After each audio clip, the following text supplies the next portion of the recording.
भिवंडी के फातिमा नगर में रहने वाली एक 10वीं में पढ़ने वाली एक छात्रा की बहादुरी की चर्चा पूरे भिवंडी शहर में हो रही है। इस बहादुर छात्रा ने ऐसा काम किया है जिससे सिर्फ भिवंडी ही नहीं बल्कि देश की बेटियों को भी सबक लेना चाहिए।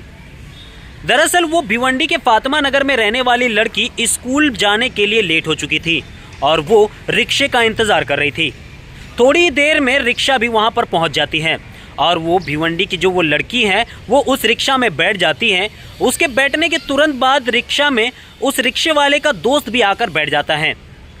वो लड़की थोड़ा सा असहज हो जाती है लेकिन फिर भी वो रिक्शा में बैठी रहती है। 12 बजे हम लोग को स्कूल में टच होना रहता है, बट ना वो दिन जो वेडनेसडे का दिन था, 9 तारीख थी ना, वो दिन मुझे लेट हो गया था स्कूल से निकलने के लिए। मैं अपना आई चेकअप के लिए गई थी, तो बस वो दिन ना 12:30 बजे ही मैं अपने घर से निकली और चलते चलते रास्ते में मुझे लगा और लेट होगा, मेरे मैडम लोग मेरे पे एक्शन लेंगे, उनसे मेरे से बहुत सवाल करेंगे। तो मैंने ना वहाँ से साईं बाबा मंदिर के थोड़ा सा 1 कदम 2 कदम पहले मैंने रिक्शा पकड़ी और रिक्शे में जब मैं बैठी तो फिर वो भाई मुझे आगे, मतलब मैं उनसे बोली कि नौजीवन स्कूल, बोले हाँ बैठो। फिर मैं बैठी रिक्शे में, रिक्शा चालू हुई ना, थोड़े से दूर पहले दूसरा लड़का भी आके बैठा और वो मेरे तो वही रास्ते पे लेके जा रहे थे नौजीवन के, लेकिन नौजीवन में राइट लेना पड़ता है, लेकिन वो आगे लेके जा रहे थे। तो मैंने उनको बोली भाई मेरा स्कूल का रास्ता ना इधर है, आप मुझे आगे लेके जा रहे हैं। तो उन्होंने बोले नहीं, मैं आपको दूसरी जगह से लेके जाता हूँ। तो बाजू वाला बोला बैठिए ना, चुपचाप बैठी रहे। तब मेरा दिमाग चला, मैं बोली नहीं, मैं रिक्शा में बैठी वो लड़की समझ जाती है कि उसके साथ शायद कोई अनहोनी होने वाली है, तो वो अपने बचाव के लिए प्लानिंग करने लगती है और वो अपने बैग में रखे हुए कंपास में से कंपास निकालकर अपनी सुरक्षा के लिए तैयार हो जाती हैं। जैसे ही वो लड़की देखती है कि रिक्शा वाला उसके स्कूल के पास रिक्शा नहीं रोक रहा है और उस रिक्शा को वो दूसरी तरफ लेके जाने की कोशिश करने लगता है, इतने में वो लड़की उस कंपास से रिक्शा वाले के ऊपर हमला कर देती है और रिक्शा जब स्लो हो जाती है तो वो लड़की उस रिक्शा से, चलती हुई रिक्शा से कूद जाती है।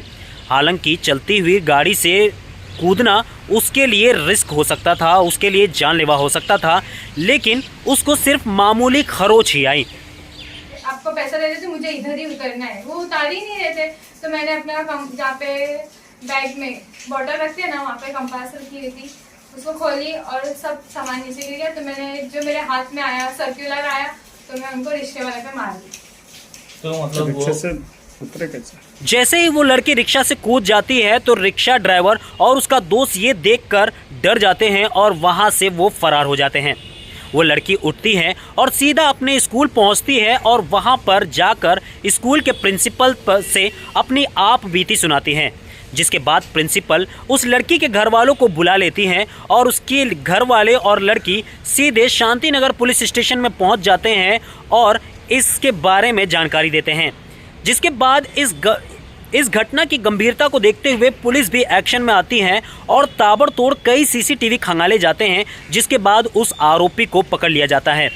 रिक्शे से मतलब आप उतरे कैसे? क्या रिक्शे का नंबर आपने देखा? नहीं, वो सब मैं ज्यादा डर गई तो उसकी वजह से नहीं। मैं पहले रिक्शे वाले को मारी तो बाजू वाला देख के एकदम शॉक हो गया, उसको कुछ मिला नहीं तो उसने मेरे हाथ पे दांत काटा। उसने आपके हाथ पे दांत हाँ, काटा? उसने, मेरे बाजू वाले ने मेरे हाथ पे दांत काटा और फिर मैं दोनों को ढकेल के रिक्शे से कूद के भागी। चलते हुए रिक्शे से भागा। वहाँ पे कोई आसपास जहाँ रुके थे वो सन्नाटा एरिया था? फिर यहाँ पे नहीं, वहाँ पे बहुत सन्नाटा एरिया है, वो अच्छा एरिया नहीं है।